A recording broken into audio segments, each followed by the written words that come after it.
Hi,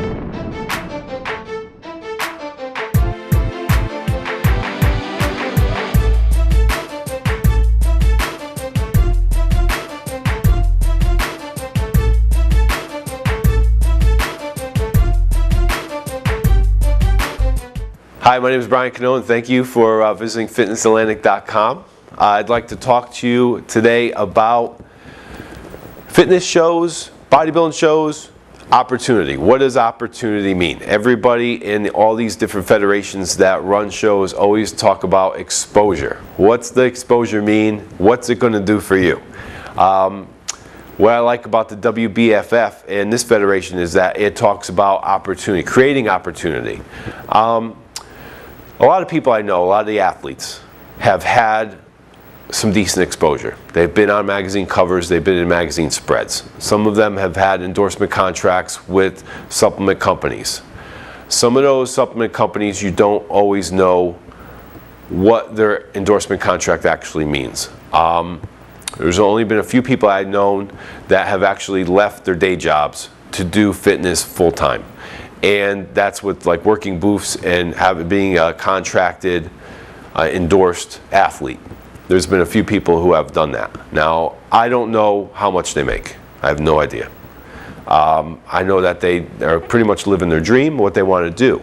I know that a lot of athletes that compete also want to be, they're in that line. They want to do that too.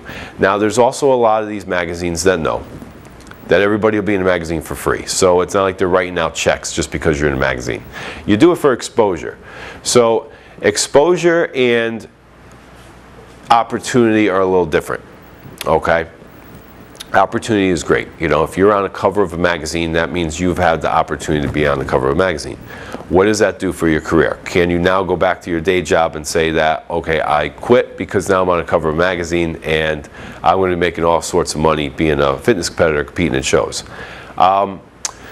That's kind of far-fetched. You want to look at it and say, you know, what is opportunity? What does that mean? What is exposure when these promoters are saying that to try to get you to compete in their events?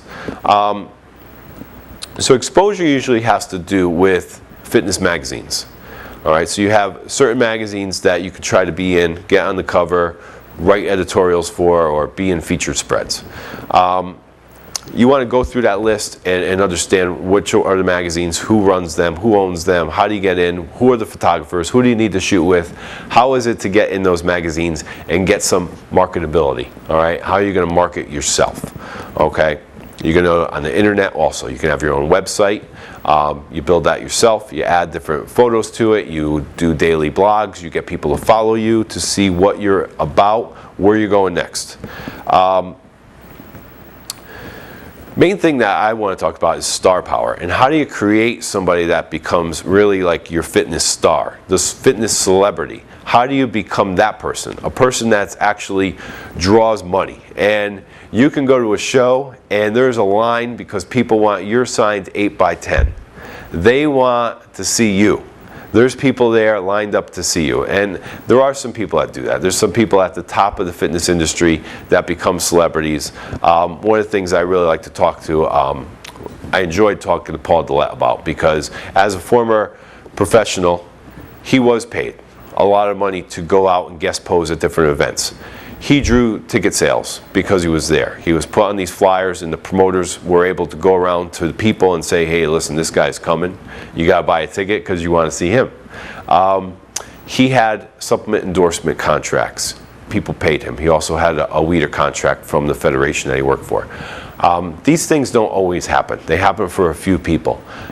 Today it's different. We're getting your exposure, your opportunity, creating things for yourself. You have to look at every opportunity possible and how to guide your career. And it's nice to have someone like Paul Dillette who's been there, who you can ask advice and go to and say, well, this is the route I think you should take, because this one's going to be the most successful for you.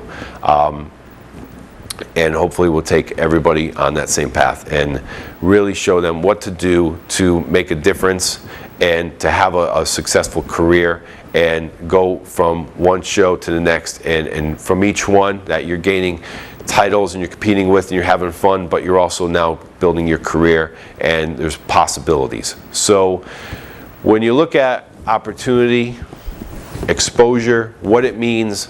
Take a look at what it really is. There's a lot of small magazines, I call things rinky-dink, they're very small. Are they going to change your career? Are they going to do things for you? Are competing in certain shows going to do things for you? If that's the decision that you're making and it's something that the promoters are always saying, we have the most opportunity, we have the most exposure, talk to athletes from that federation and see. Because there's a difference between how they market their show and what the athletes really believe. So this would be my video clip here about exposure opportunity. Talk to the athletes in that federation and see if they tell you that that's true. Okay, so see you on the next video, and thank you for watching.